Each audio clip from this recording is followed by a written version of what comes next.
SABC? Well, obviously, all of our principals and educators do have access to our in-service training program that would include postgraduate bursaries. But I think equally important is partnerships that we are developing with a number of organizations to engage in on-site mentoring with principals. Because I think the real challenge that many of our principals face is that their jobs are exceedingly complex. They have many challenges that don't relate to education at all. And really what they need is personalized support that allows them to deal on an individual basis with the specific work challenges that they face. And this is something that we are working with various organizations like Partners for Possibility. I think they're currently mentoring a couple of hundred of our principals. Well, I would imagine that Mrs. Nsere is one of the educators that's working very hard and is committed. How are you managing the educators that are not showing up for work, that are tardy, that are not making an effort, and some of them who are messing around with the children at school? Are you weeding them out of the system? Are you managing that problem? Because we hear these stories all the time, sadly.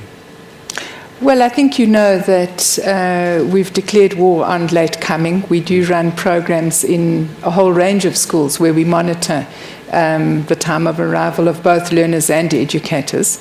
But I think we're also very happy that we've got wonderful partnerships with community-based organizations, with trade unions, with the faith-based sector. And all of those organizations are working with us on a school-by-school basis to monitor what's going on in those schools, to provide support to our educators where they need it, and also to try and sort out some of the social problems that I think lead to educator and principal burnout. I think that very often our educators and our principals get a bad name, but I think a lot of people don't appreciate how difficult their jobs are and how much support they need from the community and from the private sector. And where those partnerships exist, I think they're very motivating, and I think that they do definitely result in a decrease in absenteeism and tardiness. Premier, how have you been managing the political edge sometimes where, the SADTUs and unions come into play, and the children end up being the victims of sometimes political machinations? We've got a story to tell about how we have turned Soweto around. Soweto, there was a point where Soweto was in a state of paralysis in terms of education.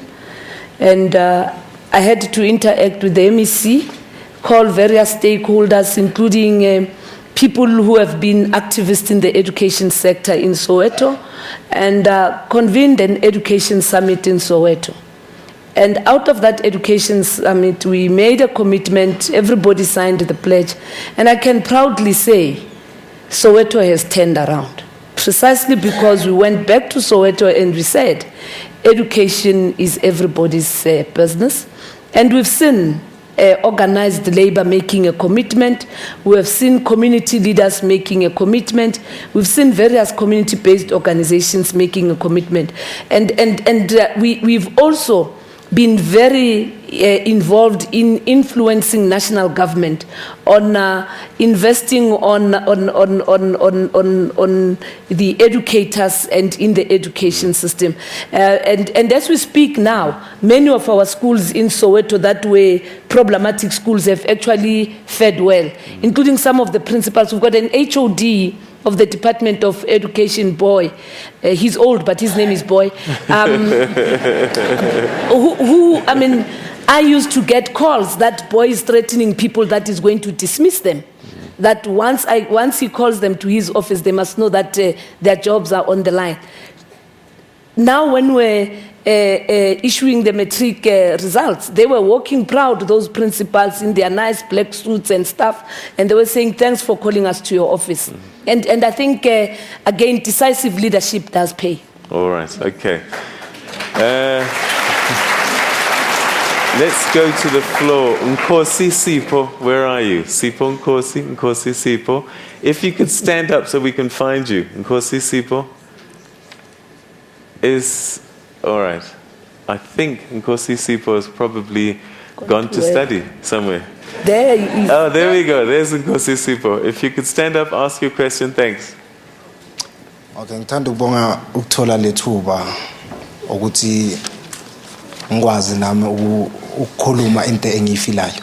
Actually akusi question, it's a comment. Angazi noma ngirong yini. Okay. Okay, Inkinga yami ngeGSRA ama late payment kuma school fees. So asabi ne go ahead ukuthi sichubeke senze kanjani, and then uma sifike esikoleni sithi so register again basitshela ukuthi akabhadalwanga, then sigibele size officeini leGSRA basitshele officeini ukuthi babhadalile. So into engifuna ukuyazi ukuthi okwamanje senze njani ukuze sikhona ukuchubeka iloko kuphela. All right. MEC, do you want to comment on that? Okay. Yeah. I think All right. Stand by. I think you must come and see me afterwards so All that right. we can sort it out. Okay. So you've got an appointment with the What a MEC date, directly. Barbara. Yeah, come All to right. the front now. We'll sort it out afterwards. All right. What I'd like to do now as well is if I could just ask, where's Sifiso Mbele? Sifiso, if you could just stand up. What I'd like to ask is a couple of the students who are beneficiaries of this particular bursary scheme. And Sifiso, you're one of them. You are studying accounting, a third year at the University of Johannesburg. And I'm just wondering what difference this bursary made to you, and maybe your thoughts and advice for other students that are starting on this process. Okay, hi everyone. What I can say about the GCRA bursary is that there was a point in time whereby I needed funding, of which I was already in my second year. So now it so happened that I knew a friend who was using the bursary, and then he referred me to the academy. But then when I got there, I just explained my story, and then it so happened that the director back then, to show that she was really into this, I didn't find difficulty in convincing her, saying that I really need money to further my studies. So from that kind of experience, I can really say they do play their part. They do play their part. And now I can say, I just want to thank the staff from the from the government level to the low-level employees. Thank you for the commitment and the hard work that you guys put just to ensure that things are done on time. Yes, sometimes it happens that things may go maybe not according to the plan, but then for the majority of the time, it's so happens that they do deliver on time. And then there's many of us, like thousands and thousands of us, but then from the majority, I can say they do give us the help we need as hardworking students. Okay, whilst we're still there, Dominic, are you there? Dominic Kumalo. Dominic, if you could stand up. And you can see Dominic's got a lovely suit, which means He's moved on. He's moved on, man. He's got a lovely job. You're now working. You got an LLB now, hey? Yeah, Dominic Kumalo from Soweto, Orlando West. I'm 23 years old. I have a bachelor's degree in politics and international relations. Wow. I have an LLB. I'm not done as yet. Wow. LLB. I have a postgraduate certificate courses in mining law, international environmental law, energy law, advanced company law, and I'm currently doing an equivalent of a master's in law, business and commercial law, and I'm working at a firm called Tabax in Parktown. And GSRA funded me for my 4 years studying an LLM. But it's important to note that when I was in second year, I was financially excluded from the Wits University because I owed them 52,000 rand. Wow. I was devastated. I didn't know what to do. I went to the internet and I was like, how to make money quickly. There was, I was willing to become a drug dealer, an escort, because I wanted this education. I emailed. In fact, something said, just go to the internet. I found to the presidential website. I emailed someone in the presidency. I said, Mr. President, I'm a student. I am passing. I need money to study. In 3 days, the office of the president called me and said, you know what? Someone is going to call you within an hour. 2 days later, I went to the fees office at Wits University and I asked, how much do I owe this university? They said, sir, we owe you 2,000 rand. That's a nice story. And today I am deeply, because I was raised by a single mother and my grandmother, I am deeply indebted to the people of South Africa, especially the Department of Education here in Gauteng and the Office of the President.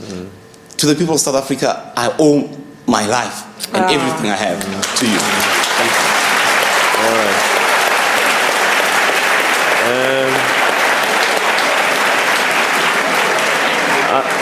Isn't that lovely? Let me see. It's a moving story, I guess. It is, But yeah. I could get a sense of the desperation that he had. That there are students in the system who hit this brick wall, and if they're not helped, the decisions that they can start to make become very difficult ones.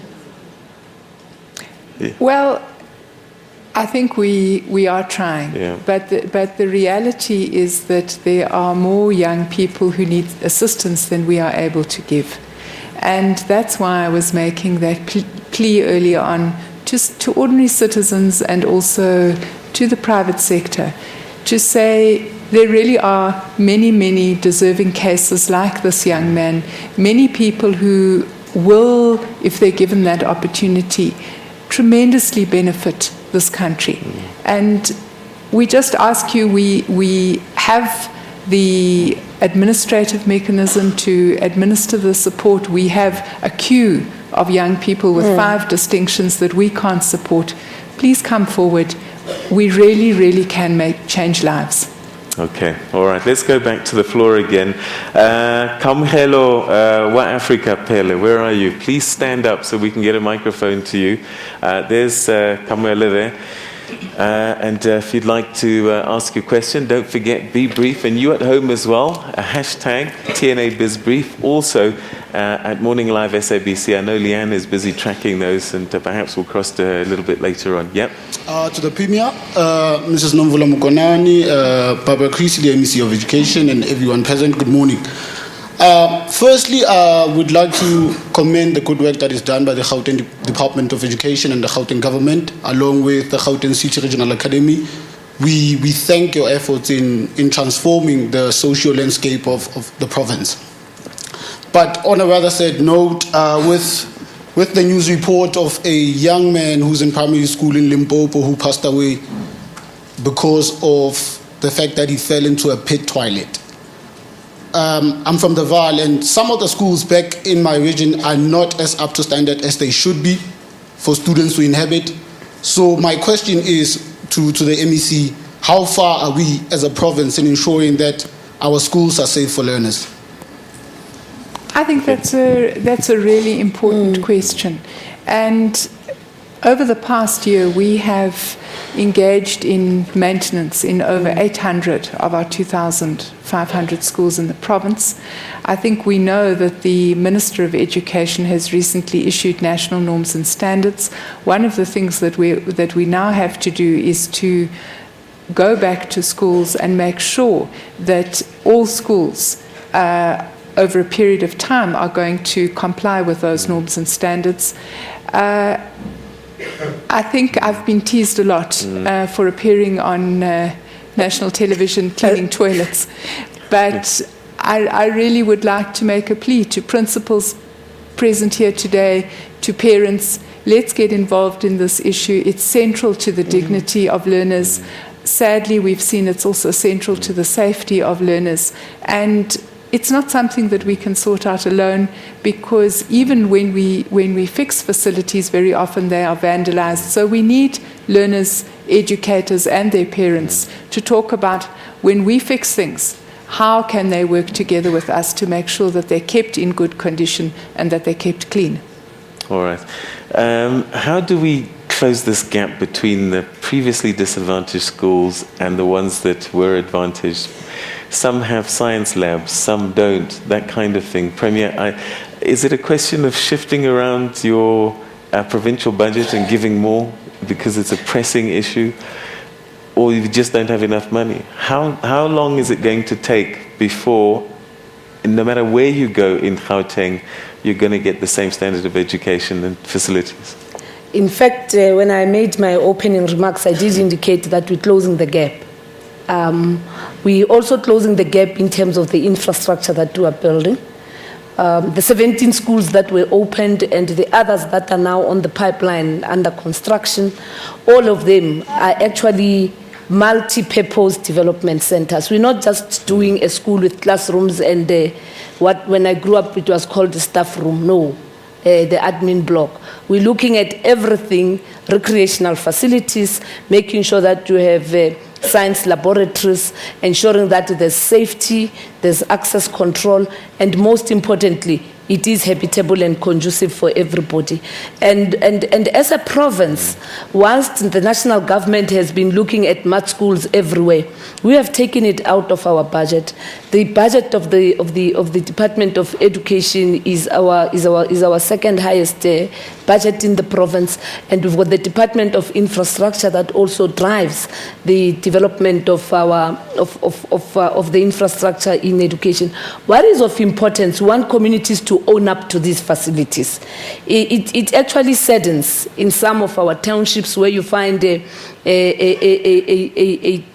chair belonging to a particular senior secondary school in a tavern.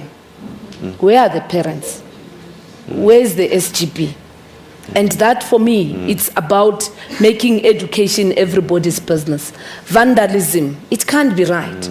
Drug dealers can't go in and peddle drugs in our schools. So what you really need is an integrated program, and hence the success, the good story that the NC government in Gauteng has done in education is to have an integrated approach. We have patrollers, we've got parents. One of the things that I said when I came into office together with MEC Chris was to say, for every parent, please know the teacher. Make sure that you visit your child's school at least 4 times in a year and attend your school governing body meeting and ensure that that school becomes a community property that you can safeguard. And to the learners, they must also take pride of their facilities so that generations to come can also claim ownership and dignity of those facilities. Okay, yeah, the vandalism thing is a really important issue, especially during school holidays. I guess the schools become particularly vulnerable. Will there be patrolling and increasing safety at that stage, MEC? All 1,200 of our no-fee schools have patrollers who are on site 24/7, 365 days of the year. It's helped enormously to decrease vandalism and theft in those schools. Obviously, vandalism can also occur during the school day, and I think that's why Premier is emphasizing the fact that learners and their parents have to take that ownership. Okay. Christina Rapella, where are you? Please, if you could stand up. Christina Rapella, where are you? Let's identify Christina. There we go. Christina's over there. Good morning to everyone. I have a comment and a question after. Well, I'm a third-year student at UJ. I've heard a lot of parents in my community coming to me asking me if how they can get financial assistance for their kids because they've passed well and they can't get bursaries. So to the MEC, I want to know how they can give our parents, especially in black communities, the knowledge that it's not only bursaries that can fund their kids, but there's also nurses and other financial aid. So to our parents, because they don't know that, they think that the government isn't doing enough. The government is just useless. So I know that how can the government give our parents that knowledge that there is other financial aid to assist the kids in order to further in their studies. Thank you. Okay. You know, one of the things that we did last year was to, in all of our matric campsites, was to encourage learners who were high-performing learners to apply at university. And also to say to them that once they are on university campuses, they can get information about NAPSIS.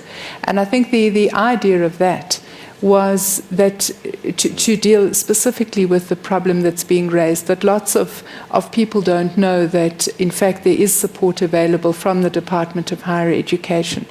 And I think that we would want to say to parents generally, at least apply. And then investigate once you are on the campus what financial support there is available.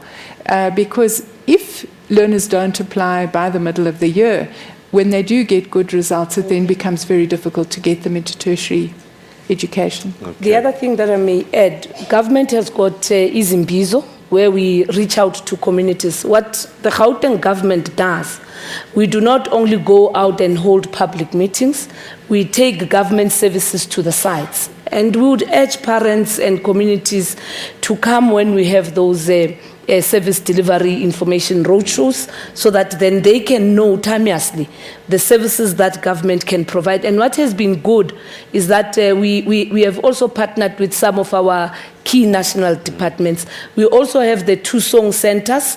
In Soweto, I know we've got one at Maponya Mall, and we've got a number also that we have in and around the province. Let's use them also in the course of the year to go and access information. You know, Peter, I was telling MEC Chrissy that since we spoke about the matric results, it's even difficult for me to go to church, because as I'm on my queue to go and get my Holy Communion, a parent comes and say, I mean, this thing is hot. Everybody wants it. Yeah. And I think we can, if we work in partnership and plan ahead, be able to get business, national government, local government together with us to make a difference on the African child's education. All right, let's go to Divuo Masiangwala, or Masiangwalo, I can't see. Divuo, where are you? There we go. Good morning to the House at large.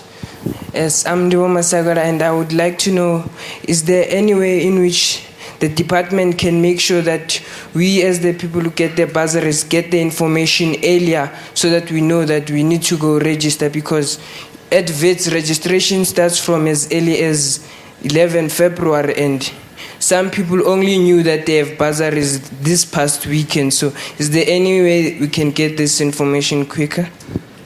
Thank you. Okay. We'll have to look into that. Obviously, we can't tell learners before they get their results, because these bursaries are for the top performers in their particular school. But it sounds to me like we could bring it at least a week earlier, which I'm sure would assist the process. Okay. Billy Guy Bembe. Where are you? Billy Guy Bembe. Okay.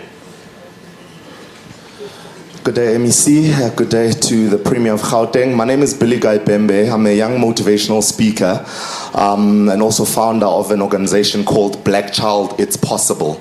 We've worked with the Department of Education on a number of initiatives, and I must comment and say congratulations to the class of 2013, the staff at GCRA, the province itself. I've seen how much and how tirelessly the staff at both these organizations go about trying to make sure that the future of black kids are brightened. But a comment I'd like to make is that I'd like this morning to challenge the whole of South Africa. Education is not only for the government. My mother was a teacher for 36 years. She came home with all the problems of being a teacher in a black school. It is not only theirs to teach children discipline. What are we saying as a community when a child is strolling around during the day and they should be in school? What are we saying as a community when we see our sugar daddy taking little girls and abusing them? So it is not just government's problem, it is all our problem. So going forward, I would like to just say to MEC, we've brought along 200 books that we'd like to donate to the top achievers.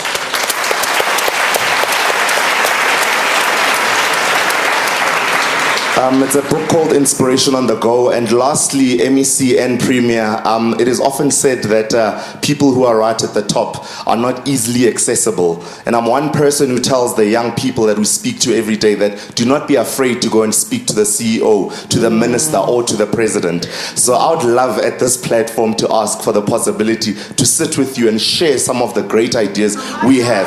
Because He's got a date now, yeah. Okay. And without, just to close off, they say that most of the brilliant ideas, a lot of the people go and find ideas in America, in Europe, but I'm saying young people in South Africa are brilliant. Give us an ear. Thank you very much. Okay. All right.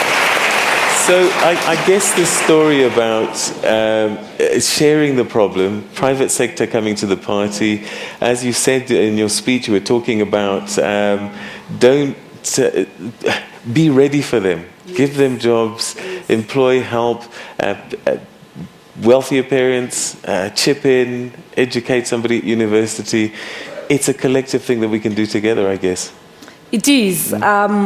Gone are the days where we used to have schools that were sponsored by churches and so forth. We have, as South Africans, have to invest in the education of our own children. We have to plow back. And most importantly, we have to make sure that whilst our children have got rights, they must also behave responsibly. That is given to them. They must know that there are thousands and thousands out there who are also deserving, who might have benefited. If you've got it, make use of it and move on so that we can give to somebody else.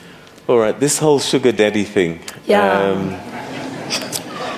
At the moment, we're busy focusing on the men enticing. But as young people, it is an easy way out, isn't it, to deal with some of the things that they're wanting and they're lacking. How do we tell a young girl child, don't do this, when she's got a cell phone and she needs airtime, and this guy will give her the airtime? What do we do? We've prioritized this matter because its effects are dire on our girl children. And amongst other things that we have put together in the province, in the office of the Premier, is a mentorship program for girls in Gauteng. And we're targeting poverty-stricken communities. And one of the things is to grow the self-esteem of a child. We're putting dignity packs for them. We're talking to them about lifestyle. We're providing school uniform for them. And over and above that, we also are now tired of talking to the girls. We want to talk to you guys who are driving these black cars, posh cars, who live in the leafy suburbs and who come and grab our innocent kids who really do want to be like their peers. And our response to them is that focus on the education. Your body must not be a tarred road. Refuse to be used. But you who is abusing somebody's child, remember somebody also might be exploiting your daughter. And remember the harm that you are doing. You might be infecting your wife with an infection, and you might be depriving this girl with a future. And I think our girls are becoming winners, especially those that are working with us. They're refusing about themselves. Teenage pregnancy has declined. The infection of HIV has also declined. But we must also commend young men. In fact, in Gauteng, almost 87% of those who are between the age of 26 and 35 are HIV negative. And we're saying it shows that they've taken education around abstinence, faithfulness, and condomizing quite serious. But you are depriving them of a brighter future by abusing the young ones who can be their future wives. Don't do it on my child. Somebody will do it on your daughter. All right.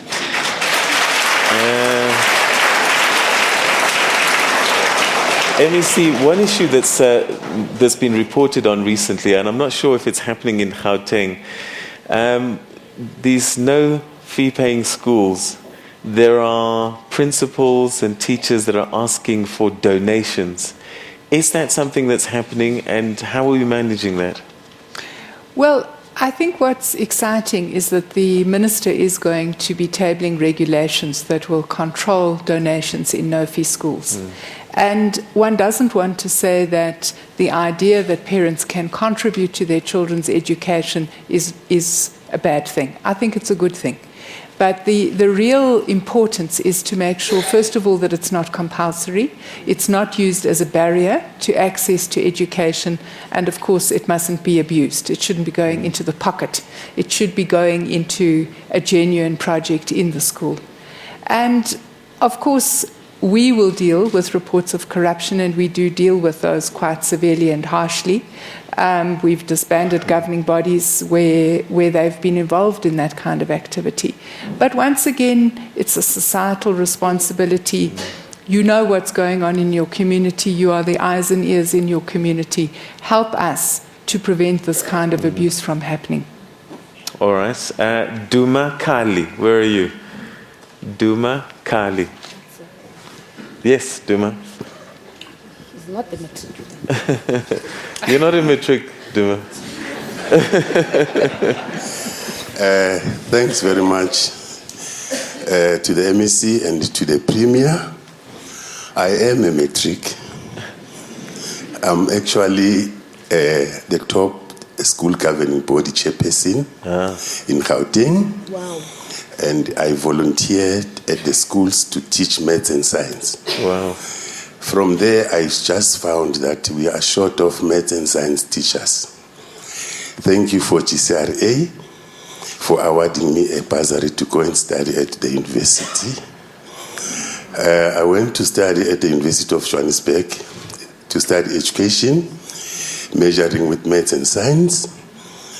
But I found that it was a challenge to that university because of my age. I'm over 50 years. They said now, historically, you were young in 1985, you were registered at this university, you couldn't make it. Then I said yes, because I was arrested and I was tortured, and I couldn't go further with my studies. They said now, because of that, you got a poor academic record. Then they started to apply the rule that is the bill of deliberation, meaning that a black child cannot make it in life. The government is paying the money for the students that are coming from the no-fee school, and the children, they are from the poor background. But what is happening at that university is bad. I've got experience, I'm from there. I passed all my modules. Deliberately, they didn't want to record them.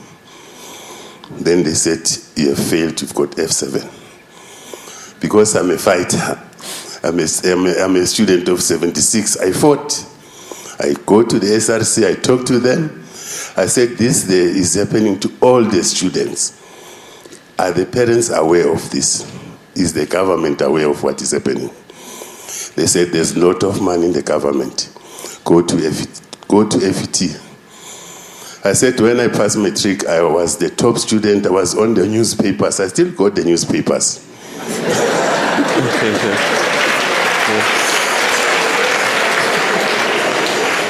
And during that time, in 1985, a black child was not allowed to get a distinction in maths and science.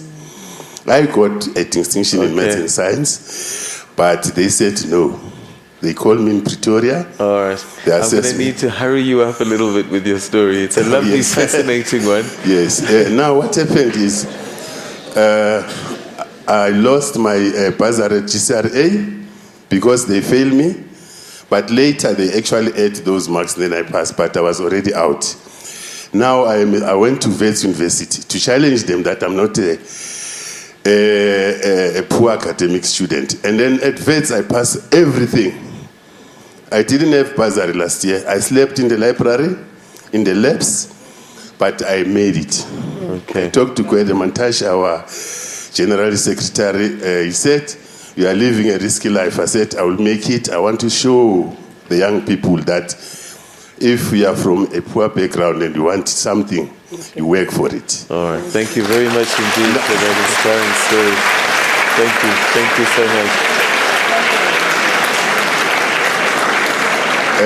Now, my question is, how can GCRA bridge the gap between academic level and school level to avoid university dropout? Thank you. Well, I think that's precisely why we have introduced the mentorship program, because we understand that there is a big step up from school to first year at university. We understand that the whole way in which you're expected to learn is very different, and the buddy system enables you to have somebody to guide you, to support you in that process, but also to look after you personally and to give you that little bit of advice how to go along the correct path. There's a suggestion that students are being discriminated or not treated fairly in these institutions. Are you aware of that? Is that something that's on your radar? I'm not aware of this particular case, and I think that if any student feels that way, obviously we are not directly responsible for the administration of universities, but we would have a discussion with them. Okay, all right. Let's go to Pastor Mishek Tabudi. Pastor Mishek Tabudi, where are you, sir? Okay, Pastor. Good morning, Peter. Good morning, distinguished guests. My name is Pastor Mishek Tabudi. I represent Shabak School Ministry. Excuse me. I'm also Regional Coordinator for the QLTC, which is the program that was established by our MEC, Barbara Creasy, which represents Quality Learning and Teaching Campaign. I just wanted to comment, excuse me, it's not a question but a comment, to say that as a ministry and a church, we are also involved in our schools, and we want to say thank you to the MEC and thank you to our Premier for this opportunity, and especially for making God a priority in our schools. Thank you so much. God bless you. By the way, Premier, I've got Holy Communion, just in case you need again. Thank you. All right, so more a comment than anything else.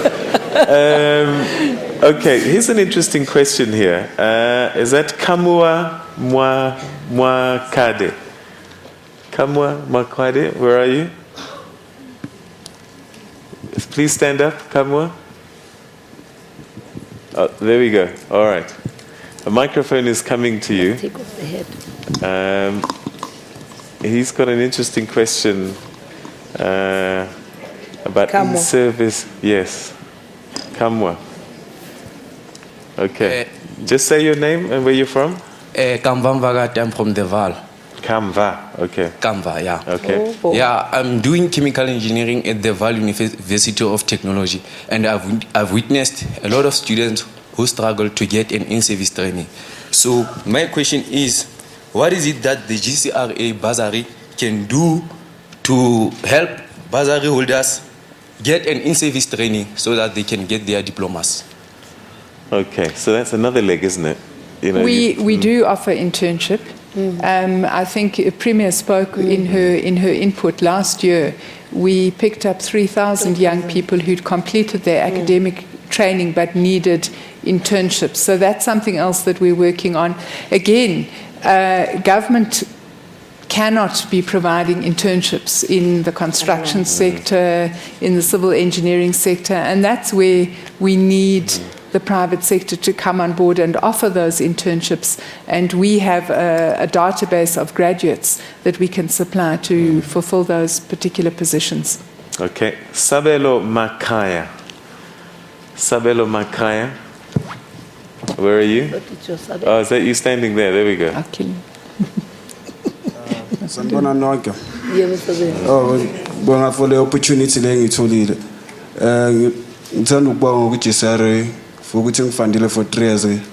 Ngiqedile become say degree studies. Azange ngihlupheke for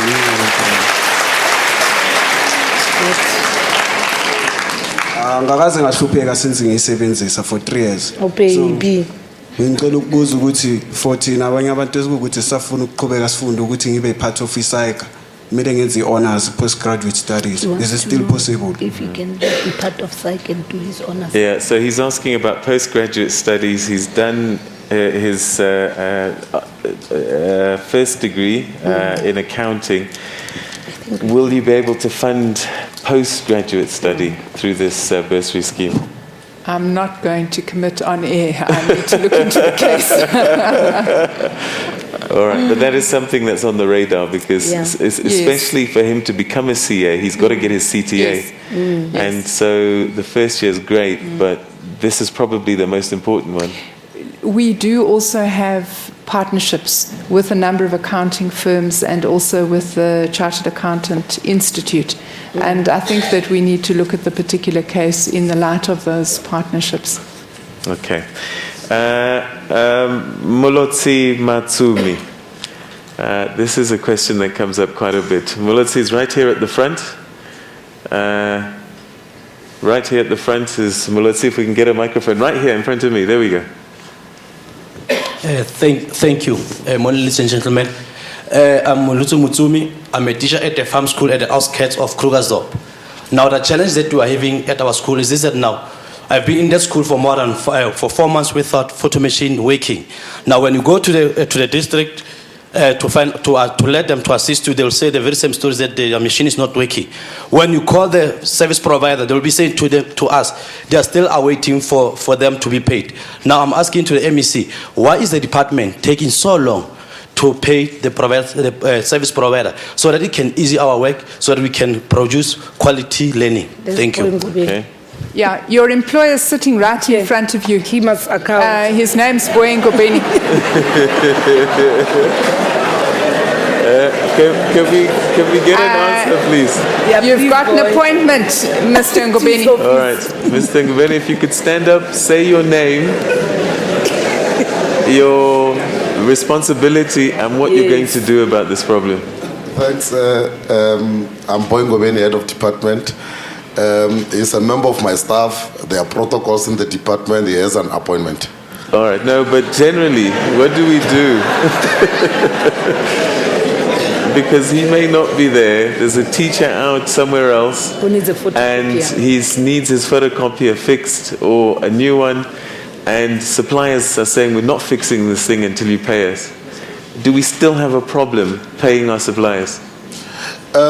We do pay our suppliers. Obviously, there will be time here and there will be challenges, but when that is brought to our attention, we do attend to that speedily. But in this case as well, there are a number of tools of the trade that we provide. All he has to do is to make sure that it's brought to our attention and it will be addressed speedily. So you're saying this is an anomaly, it's not a standard. Okay, everyone's getting paid 30 days? No, there are challenges. What does that mean?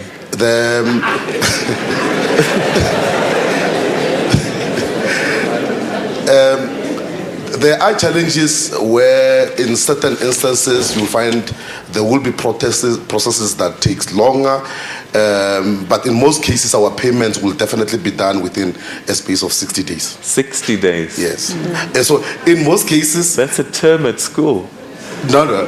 What I'm saying, it will be in isolated cases where we can do payments in 60 days. In most of them, it will be 30 days. But I'm saying it's not each and every payment that will be done in 30 days. There can be isolated areas which will be... Is that good enough for you? Gauteng has really improved. When we came in, our 30-day payment was... at around 56%. I can proudly say we are now at 96% as a province. Yes, we can't be 100% because there has to be verification, and sometimes we also have to make sure that service providers to supply information on time. And the regions and districts must also not sit with claims. They must make sure that they are processed on time. And it is those kind of things that we're dealing with. In terms of the disbursement of money, we are doing it very well.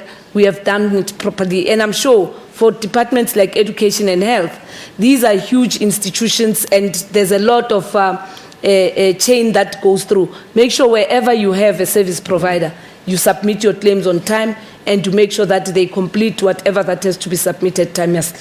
Okay. Shaka Khadebe. Where are you? Shaka Khatebe. That's our Shaka. Okay. No. Yeah, speak. Thank you. Morning Premier, morning MEC, and the panel.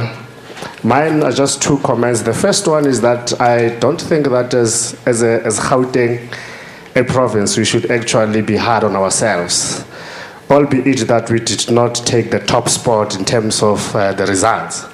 But I think also in terms of the leading district in the Department of Education nationally, the Val did as best with the District 7, Sidibeng, which is the top district in the whole country. The second one is that I wanted to raise here is we as local government, that municipalities, in order for us to be able to assist the province, the Premier has spoken about the senior secondary improvement program. She has spoken about the master plan, skills plan. I think for us to be able to do that, we have yet questions that kids don't know what to do and parents don't know what to do.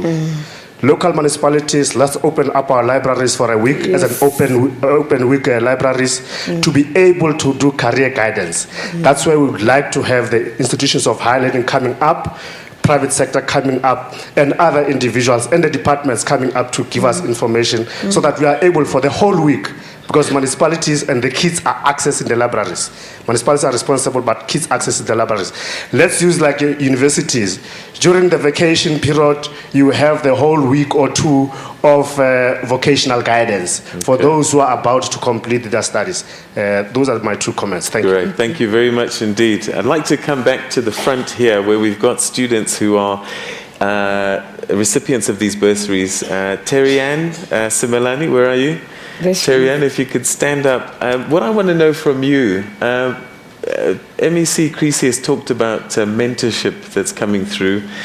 What are some of the challenges that you're facing as a student, as a bursary student, that we need to be aware of? Well, firstly, good morning, Premier. Morning, sis. Nice to see you again. Good morning, MEC. As a GCRA bursary holder, first I have to say thank you to GCRA, because without the funding, a lot of children in South Africa would not have been able to go to university, which is very important. And then I would also like to say to students coming in, it's no shame having a bursary at all. Yeah. No shame. And then to answer your question, as a bursary holder, the challenges you face is fitting in university, and that is because you don't find your feet. It's a new experience. Oftentimes you're the first person in your family to go to university. So you don't know what it's like. Nobody's prepared you for this. And that's where the mentorship program is absolutely great, because now you've got a friend who is here to help you, and who's someone that can say, this is where you go, this is where the library is, this is the traditions of the university. That's definitely one of the major challenges. Okay. How can we help? I think she has responded on the interventions, the mentorship that works. She's even a DJ at university. She's got the voice for it, certainly. She plays the vinyl, but she's doing very well at school. She's been brought up by a single mother, and she's part of the scheme that is actually helping others. And those of you who are going to be the first year recipients, you've got a big sister in her. When we first met her, she was not dressed as she is. She now looks differently, and she's so determined. She is in touch with us even through social network. Okay, fantastic. So if you want to get in touch with us, it's on Facebook. Wow. Khomotso Mtwazi, you're a first year, so you've just finished your first year. Where are you, Khomotso? You've just finished your first year, is that correct? No, she's the new. Oh, you're starting this year? Oh, wow. Okay. So your whole future is ahead of you. I guess the question for you might be, when did you first become aware about these bursaries, and what should students be aware of to make sure that they don't miss out on this? I became aware of this bursary at the beginning of the year because it was exposed to our school, and I would like to encourage other learners to study hard because the bursary is there for them to pursue their dreams. Thank you. And so, is that why you worked really hard last year? Because you had to have, didn't you? Yeah. To make sure that you get it. Yeah, I received 4 distinctions. Wow. Baby girl. Okay, well done. All right, I want to speak to, I think it's Pindokuhle Mutlala. Are you still here, Pindokuhle? Yes, she is. All right, so tell us a little bit about, because the question has been asked about how private sector can join the party. I know that you guys are doing something. Tell us a little bit about what you're doing and what other private sector players can do, as briefly as you can. Okay, thanks, Peter. Morning, MEC, and morning, Premier. My name is Pindokuhle Mutlala, and I come from a company called ABB South Africa. I'm HR Director for ABB Southern Africa. We basically offer products around technology solutions, and it's both on product and services. I think a lot of work, and we're one of those companies where we were complaining that ZA doesn't have the skills that we employ. I mean, if you think ABB employs around 70% of electrical engineers, and among those engineers, we also have mechanical engineers. And talking about a girl child, that's not closer to what you were talking about earlier on. So it's a very big challenge for us, but there is a lot of work that ABB has done. And I'll just mention a few which are very close to my heart as well. One of them is the graduate trainee program, where we employ graduates who are who've just newly qualified. We take them in our business for about 6 months. It's a program that runs for about 2 years. And then 6 months they go overseas, and within ABB, they come back to South Africa and work for us. Importantly, though, is the gap that is between a graduate and a matriculant. The artisanship in this country has dropped, especially among the black communities. So that's our targeted market at this point in time, where we work very closely with an institute called ITEMBA that's in Soweto. We're running out of time, unfortunately, but I think essentially this is a good example of what the private sector can do and should be doing right across the board in Gauteng. So I'm going to say thank you very much indeed. I'm sorry I had to cut you off because we've run out of time.